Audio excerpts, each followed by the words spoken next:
रामायण कथा राम की। वैसे तो रामायण की कहानी बहुत लंबी है, परंतु आज हम आपके सामने इस कहानी का एक संक्षिप्त रूपरेखा प्रस्तुत कर रहे हैं। रामायण श्री राम की एक अद्भुत अमर कहानी है, जो हमें विचारधारा, भक्ति, कर्तव्य, रिश्ते, धर्म और कर्म को सही मायने में सिखाता है। श्री राम अयोध्या के राजा दशरथ के ज्येष्ठ पुत्र थे और माता सीता उनकी धर्मपत्नी थी। राम बहुत ही साहसी, बुद्धिमान और आज्ञाकारी और सीता बहुत ही सुंदर, उदार और पुण्यात्मा थी। माता सीता की मुलाकात श्री राम से उनके स्वयंवर में हुई, जो सीता माता के पिता मिथिला के राजा जनक द्वारा संयोजित किया गया था। यह स्वयंवर माता सीता के लिए अच्छे वर की खोज में आयोजित किया गया था। उस आयोजन में कई राज्यों के राजकुमारों और राजाओं को आमंत्रित किया गया था। शर्त यह थी कि जो कोई भी शिव धनुष को उठाकर धनुष के तार को खींच सकेगा, उसी का विवाह सीता से होगा। सभी राजाओं ने कोशिश किया, परंतु वे धनुष को हिला भी ना सके। जब श्री राम की बारी आई तो श्री राम ने एक ही हाथ से धनुष उठा लिया और जैसे ही उसके तार को खींचने की कोशिश की, वह धनुष 2 टुकड़ों में टूट गया। इस प्रकार श्री राम और सीता का मिलन विवाह हुआ। अयोध्या के राजा दशरथ के 3 पत्नियां और 4 पुत्र थे। राम सभी भाइयों में बड़े थे और उनकी माता का नाम कौशल्या था। भरत राजा दशरथ के दूसरी और प्रिय पत्नी कैकेयी के पुत्र थे। दूसरे 2 भाई थे, लक्ष्मण और शत्रुघ्न, जिनकी माता का नाम था सुमित्रा। प्रभु राम को भगवान विष्णु का अवतार माना जाता है। अयोध्या के राजा दशरथ की 3 रानियां थीं, किंतु किसी रानी से संतान की प्राप्ति नहीं हुई। तत्पश्चात राजा दशरथ ने पुत्र पाने की इच्छा अपने कुलगुरु महर्षि वशिष्ठ से बताई। महर्षि वशिष्ठ ने विचार कर ऋषि श्रृंगी को आमंत्रित किया। ऋषि श्रृंगी ने राजा दशरथ को पुत्र प्राप्ति के लिए यज्ञ करने का प्रावधान बताया। ऋषि श्रृंगी के निर्देशानुसार राजा दशरथ ने यज्ञ करवाया। जब यज्ञ में पूर्णाहुति दी जा रही थी, उस समय अग्निकुंड से अग्निदेव मनुष्य रूप में प्रकट हुए तथा अग्निदेव ने राजा दशरथ को खीर से भरा कटोरा प्रदान किया। तत्पश्चात ऋषि श्रृंगी ने बताया, हे राजन, अग्निदेव द्वारा प्रदान किए गए खीर को अपनी सभी रानियों को प्रसाद रूप में दीजिएगा।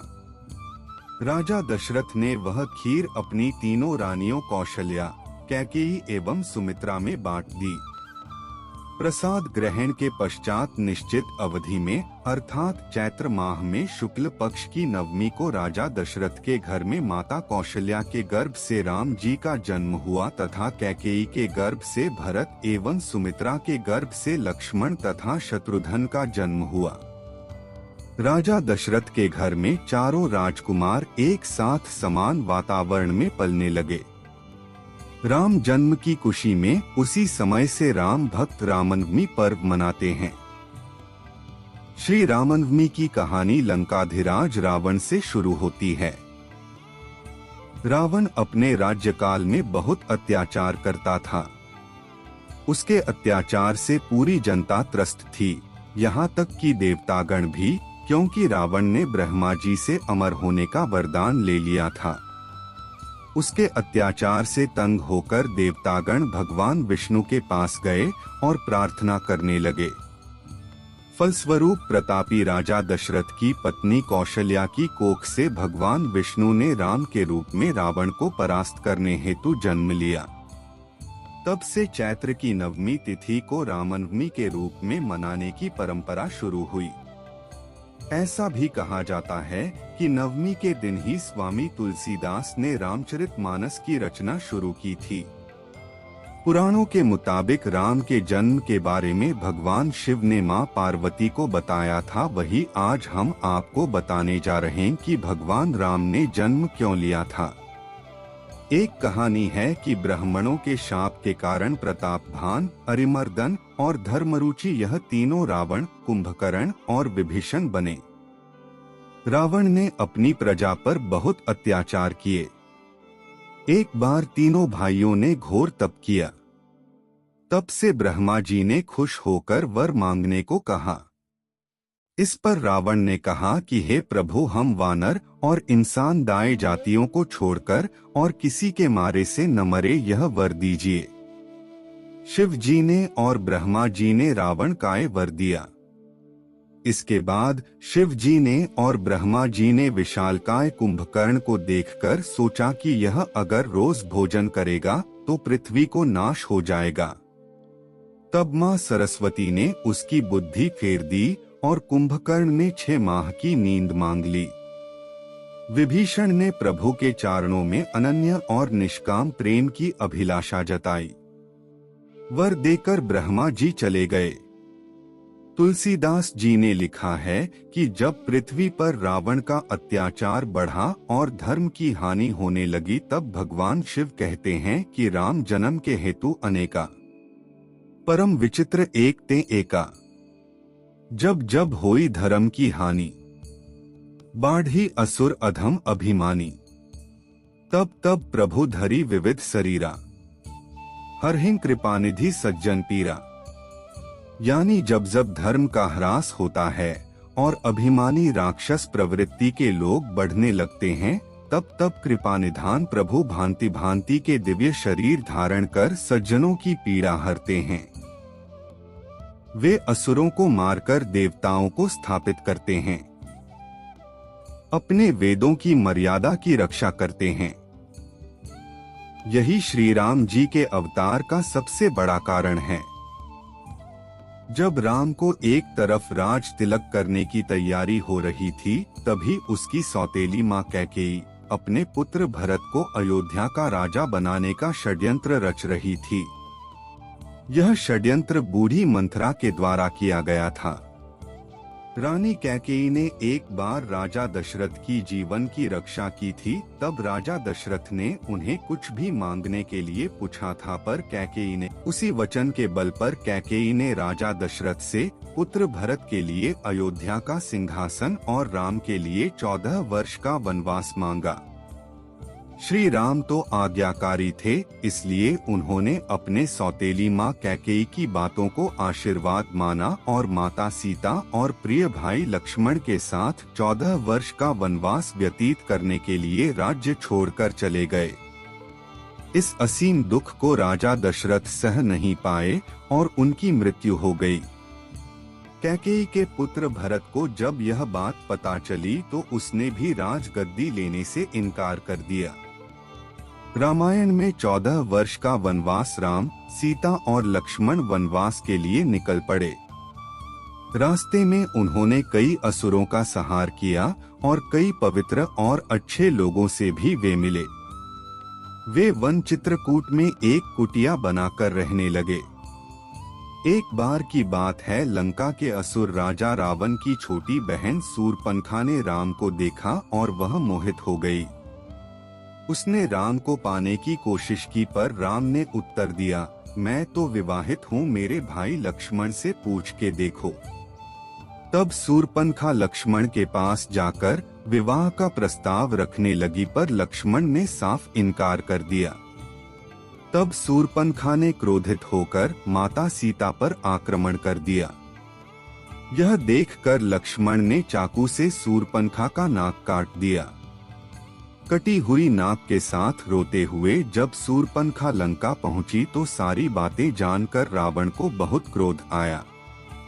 उसने बाद रावण ने सीता हरण की योजना बनाई। रामायण में सीता हरण योजना के तहत रावण ने मारीच राक्षस को चित्रकूट के कुटिया के पास एक सुंदर हिरण के रूप में भेजा। जब मारीच को माता सीता ने देखा तो उन्होंने श्री राम से उस हिरण को पकड़ के लाने के लिए कहा। सीता की बात को मानकर राम उस हिरण को पकड़ने उसके पीछे पीछे गए और लक्ष्मण को आदेश दिया कि वो सीता को छोड़कर कहीं ना जाए। बहुत पीछा करने के बाद राम ने उस हिरण को बाण से मारा। जैसे ही राम का बाण हिरण बने मारीच को लगा, वह अपने असली राक्षस रूप में आ गया और राम के आवाज में सीता और लक्ष्मण को मदद के लिए पुकारने लगा। सीता ने जब राम के आवाज में उस राक्षस के विलाप को देखा तो वो घबरा गई और उसने लक्ष्मण को राम की मदद के लिए वन जाने को कहा। लक्ष्मण ने सीता माता के कुटिया को चारों ओर से लक्ष्मण रेखा से सुरक्षित किया और वो श्री राम की खोज करने वन में चले गए। योजना के अनुसार रावण एक साधु के रूप में कुटिया पहुंचा और भिक्षाम देहि का स्वर लगाने लगा। जैसे ही रावण ने कुटिया के पास लक्ष्मण रेखा पर अपना पैर रखा, उसका पैर जलने लगा। यह देखकर रावण ने माता सीता को बाहर आकर भोजन देने के लिए कहा। जैसे ही माता सीता लक्ष्मण रेखा से बाहर निकली, रावण ने पुष्पक विमान में उनका अपहरण कर लिया। जब राम और लक्ष्मण को यह पता चला कि उनके साथ छल हुआ है, तो वो कुटिया की ओर भागे, पर वहां उन्हें कोई नहीं मिला। जब रावण सीता को पुष्पक विमान में लेकर जा रहा था, तब बूढ़े जटायु पक्षी ने रावण से सीता माता को छुड़ाने के लिए युद्ध किया, परंतु रावण ने जटायु का पंख काट डाला। जब राम और लक्ष्मण सीता को ढूंढते हुए जा रहे थे, तो रास्ते में जटायु का शरीर पड़ा था और वो राम राम विलाप कर रहा था। जब राम और लक्ष्मण ने उनसे सीता के विषय में पूछा, तो जटायु ने उन्हें बताया कि रावण माता सीता को उठा ले गया है और यह बताते बताते उसकी मृत्यु हो गई। रामायण में राम और हनुमान का मिलन। हनुमान किष्किंधा के राजा सुग्रीव की वानर सेना के मंत्री थे। राम और हनुमान पहली बार ऋषिमुख पर्वत पर मिले, जहां सुग्रीव और उनके साथी रहते थे। सुग्रीव के भाई बाली ने उससे उसका राज्य भी छीन लिया और उसकी पत्नी को भी बंदी बनाकर रखा था। जब सुग्रीव राम से मिले, वे दोनों मित्र बन गए। जब रावण पुष्पक विमान में सीता माता को ले जा रहा था, तब माता सीता ने निशानी के लिए अपने अलंकार फेंक दिए थे। वो सुग्रीव की सेना के कुछ वानरों को मिला था। जब उन्होंने श्री राम को वो अलंकार दिखाए, तो राम और लक्ष्मण के आंखों में आंसू आ गए। श्री राम ने बाली का वध करके सुग्रीव को किष्किंधा का राजा दोबारा बना दिया। सुग्रीव ने भी मित्रता निभाते हुए राम को वचन दिया कि वो और उनकी वानर सेना भी सीता माता को रावण के चंगुल से छुड़ाने के लिए पूरी जी जान लगा देंगे। रामायण में सुग्रीव की वानर सेना। उसके बाद हनुमान, सुग्रीव, जामवंत ने मिलकर सुग्रीव की वानर सेना का नेतृत्व किया और चारों दिशाओं में अपनी सेना को भेजा। सभी दिशाओं में ढूंढने के बाद भी कुछ न मिलने पर ज्यादातर सेना वापस लौट आए। दक्षिण की तरफ हनुमान एक सेना लेकर गए, जिसका नेतृत्व अंगद कर रहे थे। जब वे दक्षिण के समुद्र तट पर पहुंचे, तो वे भी उदास होकर विंध्य पर्वत पर इसके विषय में बात कर रहे थे। वही कोने में एक बड़ा पक्षी बैठा था, जिसका नाम था संपाति। संपत्ति वानरों को देखकर बहुत खुश हो गया और भगवान का शुक्रिया करने लगा इतना सारा भोजन देने के लिए। जब सभी वानरों को पता चला कि वह उन्हें खाने की कोशिश करने वाला था, तो सभी उसकी घोर आलोचना करने लगे और महान पक्षी जटायु का नाम लेकर उसकी वीरता की कहानी सुनाने लगे। जैसे ही जटायु की मृत्यु की बात उसे पता चला, वह जोर जोर से विलाप करने लगा। उसने वानर सेना को बताया कि वो जटायु का भाई है और यह भी बताया कि उसने और जटायु ने मिलकर स्वर्ग में जाकर इंद्र को भी युद्ध में हराया था। उसने यह भी बताया कि सूर्य की तेज किरणों से जटायु की रक्षा करते समय उसके सभी पंख भी जल गए और वह उस पर्वत पर गिर गया। संपाति ने वानरों से बताया कि वह बहुत ज्यादा जगहों पर जा चुका है और उसने यह भी बताया कि लंका का असुर राजा रावण ने सीता को अपहरण किया है और उसी दक्षिणी समुद्र के दूसरी ओर उसका राज्य है। रामायण में लंका की ओर हनुमान की समुद्र यात्रा। जामवंत ने हनुमान के सभी शक्तियों को ध्यान दिलाते हुए कहा कि हे हनुमान, आप तो महाज्ञानी, वानरों के स्वामी और पवन पुत्र हैं। यह सुनकर हनुमान का मन हर्षित हो गया और वे समुद्र तट किनारे स्थित सभी लोगों से बोले, आप सभी कंदमूल खाकर यही मेरा इंतजार करें जब तक मैं सीता माता को देखकर वापस ना लौट आऊं। ऐसा कहकर वे समुद्र के ऊपर से उड़ते हुए लंका की ओर चले गए। रास्ते में जाते समय उन्हें सबसे पहले मेनका पर्वत आए। उन्होंने हनुमान जी से कुछ देर आराम करने के लिए कहा, पर हनुमान ने उत्तर दिया, जब तक मैं श्री राम जी का कार्य पूर्ण ना कर लूं, मेरे जीवन में विश्राम की कोई जगह नहीं है। और वे उड़ाते हुए आगे चले गए। देवताओं ने हनुमान की परीक्षा लेने के लिए सांपों की माता सुरसा को भेजा। सुरसा ने हनुमान को खाने की कोशिश की, पर हनुमान को वो खा ना सकी। हनुमान उसके मुख में जाकर दोबारा निकल आए और आगे चले गए। समुद्र में एक छाया को पकड़कर उसने हनुमान को पकड़ लिया, पर हनुमान ने उसे भी मार दिया। समुद्र तट पर पहुंचने के बाद हनुमान एक पर्वत के ऊपर चढ़ गए और वहां से उन्होंने लंका की ओर देखा। लंका का राज्य उन्हें दिखा, जिसके सामने एक बड़ा द्वार था और पूरा लंका सोने का बना हुआ था। हनुमान ने एक छोटे मच्छर के आकार जितना रूप धारण किया और वो द्वार से अंदर जाने लगे। उसी द्वार पर लंकिनी नामक राक्षसी रहती थी। उसने हनुमान का रास्ता रोका तो हनुमान ने एक जोर का घूंसा दिया तो नीचे जाकर गिरी। उसने डर के मारे हनुमान को हाथ जोड़ा और लंका के भीतर जाने दिया। हनुमान ने माता सीता को महल के हर जगह ढूंढा, पर वह उन्हें नहीं मिली। थोड़ी देर बाद ढूंढने के बाद उन्हें एक ऐसा महल दिखाई दिया जिसमें एक छोटा सा मंदिर था, एक तुलसी का पौधा भी। हनुमान जी को यह देखकर अचंभे में पड़ गए और उन्हें यह जानने की इच्छा हुई कि आखिर ऐसा कौन है जो इन असुरों के बीच श्री राम का भक्त है। यह जानने के लिए हनुमान ने एक ब्राह्मण का रूप धारण किया और उन्हें पुकारा। विभीषण अपने महल से बाहर निकले और जब उन्होंने हनुमान को देखा तो वो बोले, हे महापुरुष, आपको देखकर मेरे मन में अत्यंत सुख मिल रहा है। क्या आप स्वयं श्री राम हैं? जी प्रकट हुए, पर हनुमान जी को देखकर भी सीता माता को विश्वास नहीं हुआ। सके बाद हनुमान जी ने मधुर वचनों के साथ रामचंद्र के गुणों का वर्णन किया और बताया कि वो श्री राम जी के दूत हैं। श्री राम नवमी, विजयदशमी, सुंदरकांड, रामचरितमानस कथा, हनुमान जन्मोत्सव और अखंड रामायण के पाठ में प्रमुखता से गाए जाने वाला भजन। राम कहानी सुनो रे राम कहानी, कहत सुनत आवे आंखों में पानी। श्री राम जय जय राम।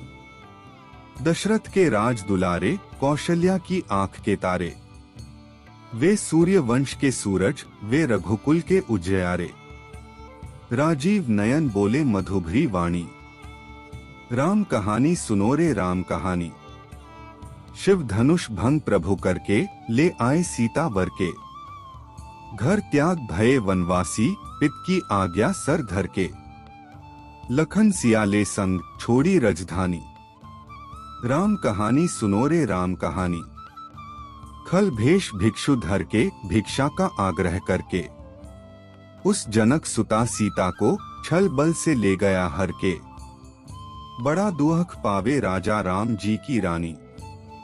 राम कहानी सुनो रे राम कहानी। श्री राम ने मोहे पठायो, मैं राम दूत बन आयो। सीता माँ की सेवा में रघुवर को संदेशा लायो। और संग लायो प्रभु मुद्रिका निशानी। राम कहानी सुनो रे राम कहानी, कहत सुनत आवे आंखों में पानी। श्री राम जय जय राम। सीता ने व्याकुलता से श्री राम जी का हाल चाल पूछा। हनुमान जी ने उत्तर दिया, हे माते, श्री राम जी ठीक हैं और वे आपको बहुत याद करते हैं। वे बहुत जल्द ही आपको लेने आएंगे और मैं शीघ्र ही आपका संदेश श्री राम जी के पास पहुंचा दूंगा। तभी हनुमान ने सीता माता से श्री राम जी को दिखने के लिए चिन्ह मांगा, तो माता सीता ने हनुमान को अपने कंगन उतार कर दे दिए। रामायण में हनुमान लंका दे हैं। हनुमान जी को बहुत भूख लग रहा था, तो हनुमान अशोक वाटिका में लगे पेड़ों के फलों को खाने लगे। फलों को खाने के साथ साथ हनुमान उन पेड़ों को तोड़ने लगे। तभी रावण के सैनिकों ने हनुमान पर प्रहार किया, पर हनुमान ने सबको मार डाला। जब रावण को इस बात का पता चला कि कोई बंदर अशोक वाटिका में उत्पात मचा रहा है, तो उसने अपने पुत्र अक्षय कुमार को भेजा हनुमान का वध करने के लिए। पर हनुमान जी ने उसे क्षण भर में ऊपर पहुंचा दिया।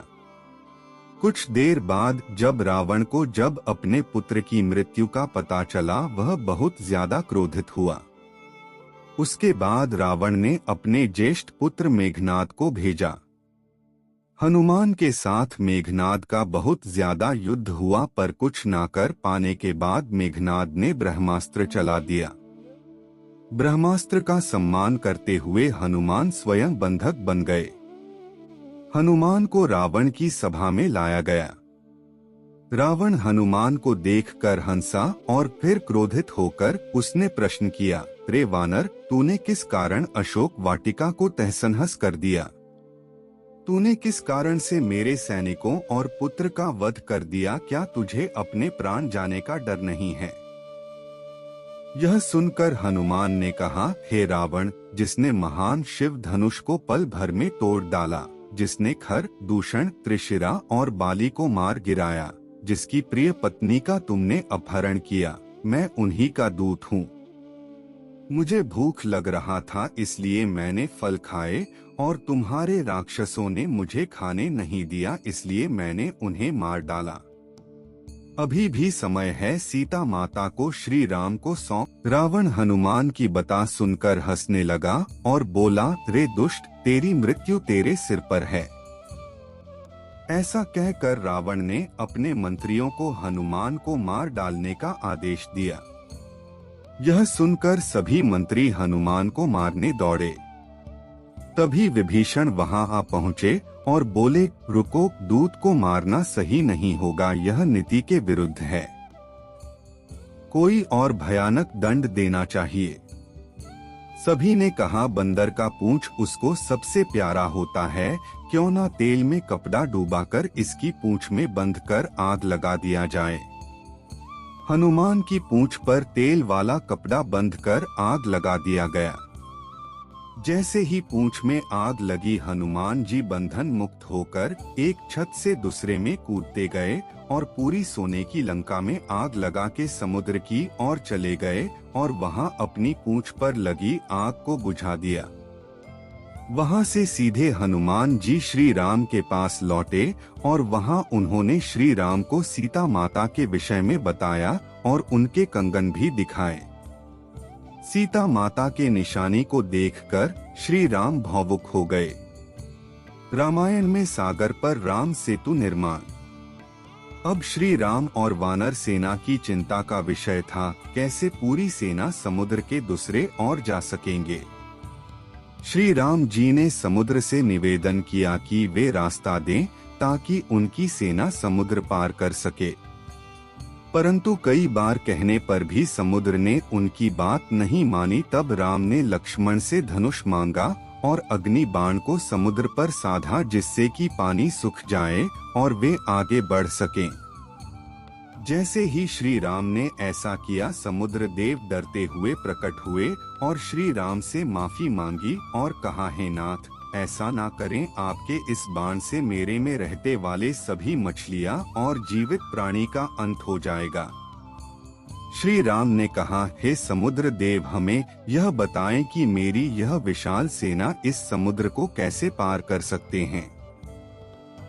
समुद्र देव ने उत्तर दिया, हे रघुनंदन राम, आपकी सेना में 2 वानर हैं, नल और नील उनके स्पर्श करके किसी भी बड़े से बड़े चीज को पानी में तैरा सकते हैं। यह कहकर समुद्र देव चले गए। उनकी सलाह के अनुसार नल और नील ने पत्थर पर श्री राम के नाम लिखकर समुद्र में फेंक के देखा तो पत्थर तैरने लगा। उसके बाद एक के बाद एक करके नल नील समुद्र में पत्थर को समुद्र में फेंकते रहे और समुद्र के अगले छोर तक पहुंच गए। रामायण में लंका में श्री राम की वानर सेना। श्री राम ने अपनी सेना के साथ समुद्र किनारे डेरा डाला। जब इस बात का पता रावण की पत्नी मंदोदरी को पता चला तो वो घबरा गई और उसने रावण को बहुत समझाया पर वह नहीं समझा और सभा में चले गया। रावण के भाई विभीषण ने भी रावण को सभा में समझाया और सीता माता को सम्मान पूर्वक श्री राम को सौंप देने के लिए कहा, परंतु यह सुनकर रावण क्रोधित हो गया और अपने ही भाई को लात मार दिया, जिसके कारण विभीषण सीढ़ियों से नीचे आ गिरे। विभीषण ने अपना राज्य छोड़ दिया और वो श्री राम के पास गए। राम ने भी खुशी के साथ उन्हें स्वीकार किया और अपने डेरे में रहने की जगह दी।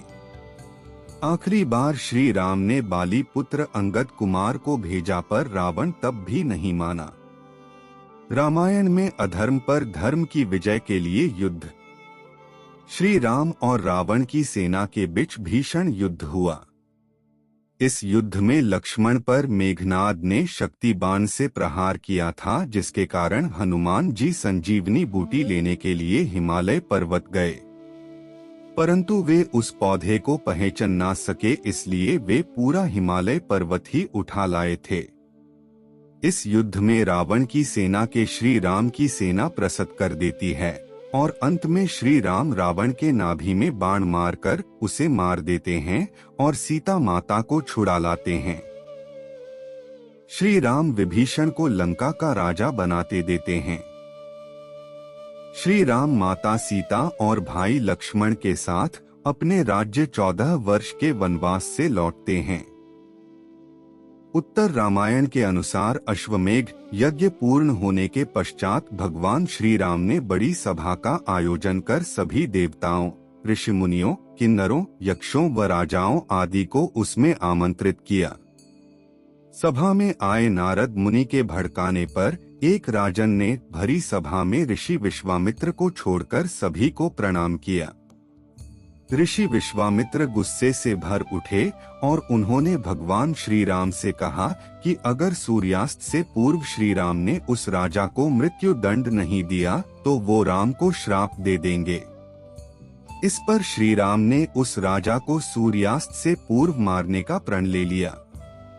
श्री राम के प्रण की खबर पाते ही राजा भागा हनुमान जी की माता अंजनी की शरण में गया तथा बिना पूरी बात बताए उनसे प्राण रक्षा का वचन मांग लिया।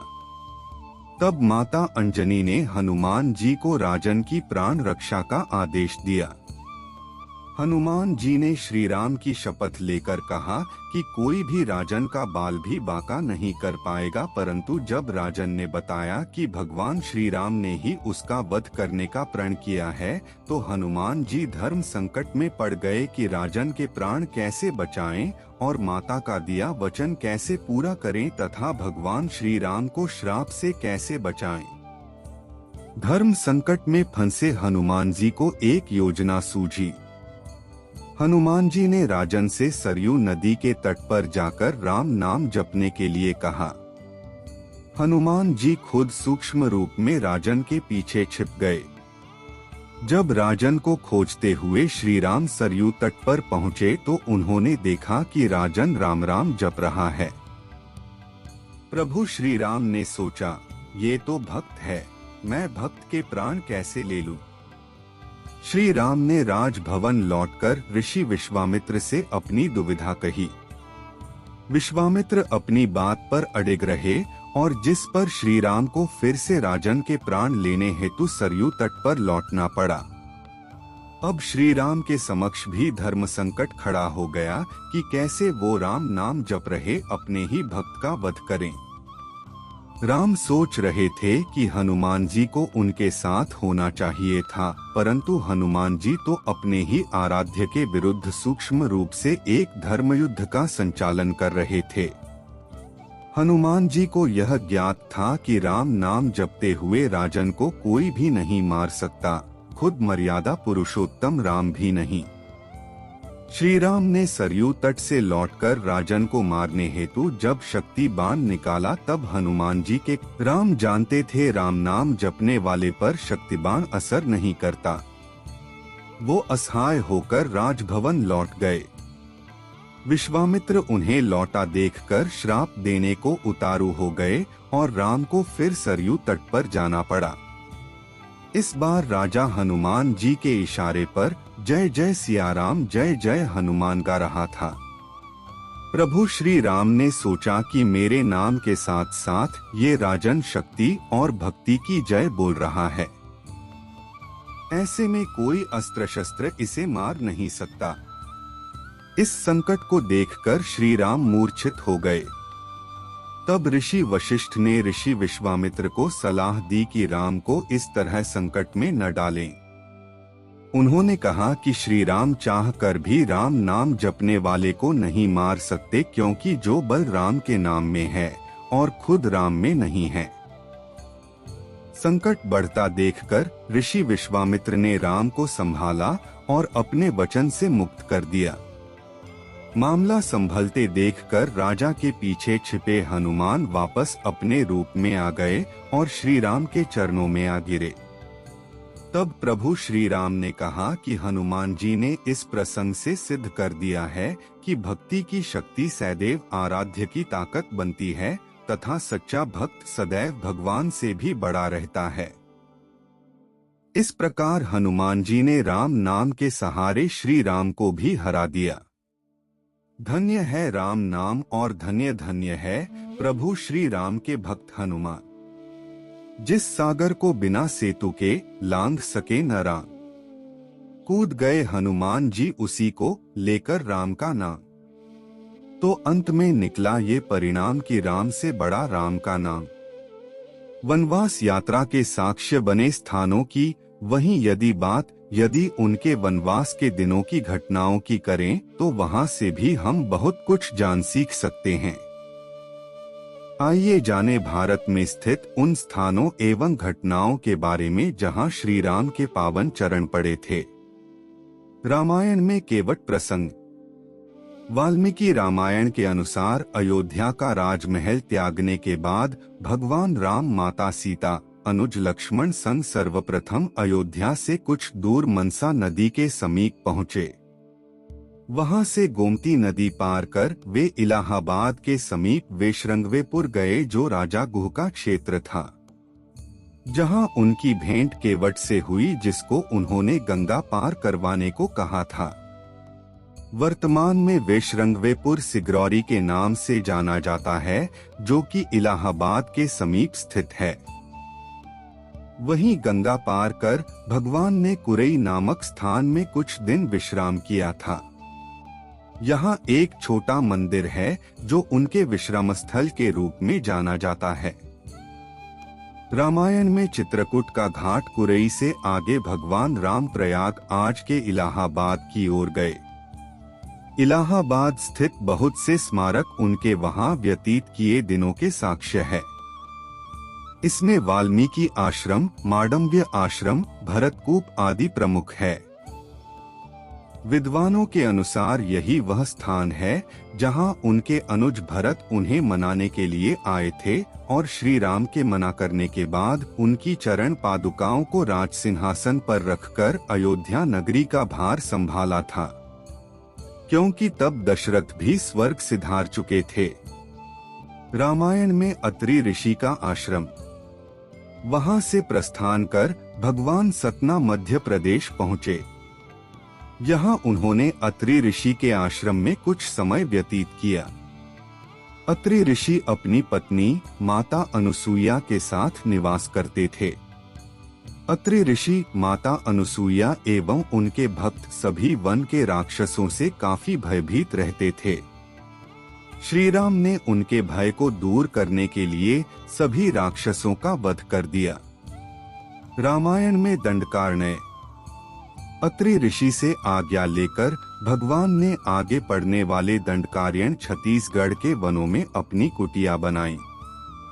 यहाँ के जंगल काफी घने हैं और आज भी यहाँ भगवान राम के निवास के चिन्ह मिल जाते हैं। मान्यता ये भी है कि इस वन का एक विशाल हिस्सा भगवान राम के नाना एवं कुछ पर रावण के मित्र राक्षस वानसुर के राज्य में पड़ता था। यहाँ प्रभु ने लंबा समय बिताया एवं नजदीक के कई क्षेत्रों का भी भ्रमण भी किया। पन्ना, रायपुर, बस्तर, जगदलपुर में बने कई स्मारक स्थल इसके प्रतीक है। वहीं शहडोल, अमरकंटक के समीप स्थित सीता कुंड भी बहुत प्रसिद्ध है। यहीं पास में सीता बेंगरा एवं लक्ष्मण बेंगरा नामक 2 गुफाएं भी हैं। रामायण में पंचवटी में राम दंडकारण्य में कुछ वर्ष व्यतीत करने के बाद प्रभु गोदावरी नदी नासिक के समीप स्थित पंचवटी आ गए। कहते हैं यही लक्ष्मण ने रावण की बहन शूरपनखा की नाक काटी थी। इसके बाद यह स्थान नासिक के नाम से प्रसिद्ध हो गया। संस्कृत में नाक को नासिक कहते हैं, जबकि पंचवटी का नाम गोदावरी के तट पर लगाए गए 5 वृक्ष पीपल, बरगद, आंवला, बेल तथा अशोक के नाम पर पड़ा। मान्यता है कि ये सभी वृक्ष राम, सीता, लक्ष्मण ने लगाए थे। राम लक्ष्मण ने यहीं खरदूषण साथ युद्ध किया था। साथ ही मारीच वध भी इसी क्षेत्र में हुआ था। रामायण में सीताहरण का स्थान नासिक से लगभग 60 किलोमीटर दूर स्थित ताकड़े गांव के बारे में मान्यता है कि इसी स्थान के समीप भगवान की कुटिया थी जहां से रावण ने माता सीता का हरण किया था। इसके पास ही जटायु एवं रावण के बीच युद्ध भी हुआ था एवं मृत्यु पूर्व जटायु ने यहीं राम को सीताहरण के बारे में बताया था। यह स्थान सर्वतीर्थ के नाम से प्रसिद्ध है। जबकि आंध्र प्रदेश के खम्मम के बारे में कई लोगों की मान्यता है कि राम सीता की कुटिया यहाँ थी। रामायण में शबरी को दर्शन। जटायु के अंतिम संस्कार के बाद राम लक्ष्मण सीता की खोज में ऋष्यमुख पर्वत की ओर गए। रास्ते में वे पंपा नदी के समीप शबरी की कुटिया में पहुंचे। भगवान राम के शबरी से हुई भेंट से भला कौन परिचित नहीं है। पंपा नदी केरल में है। प्रसिद्ध सबरीमला मंदिर इसके तट पर बना हुआ है। रामायण में हनुमान से भेंट। घने चंदन के वनों को पार करते हुए जब भगवान ऋष्यमुख पर्वत पर पहुंचे तब वहां उन्हें सीता के आभूषण मिले एवं हनुमान से भेंट हुई। यहीं समीप में उन्होंने बाली का वध किया था। यह स्थान कर्नाटक के हम्मी बेल्लारी क्षेत्र में स्थित है। पहाड़ के नीचे श्री राम का एक मंदिर है एवं नजदीक स्थित पहाड़ के बारे मान्यता है कि वहां मतंग ऋषि का आश्रम था, इसलिए पहाड़ का मतंग पर्वत है। रामायण में सेना का गठन। हनुमान एवं सुग्रीव से मित्रता के बाद राम ने अपनी सेना का गठन किया एवं किष्किंधा कर्नाटक से प्रस्थान किया। मार्ग में कई वनों, नदियों को पार करते हुए वो रामेश्वरम पहुंचे। यहाँ उन्होंने युद्ध में विजय के लिए भगवान शिव की पूजा की। रामेश्वरम में 3 दिनों के प्रयास के बाद भगवान ने उस स्थान का पता लगवा लिया जहां से आसानी से लंका जाया जा सकता था। फिर अपनी सेना के वानर नलनील की सहायता से उस स्थान पर राम सेतु का निर्माण कर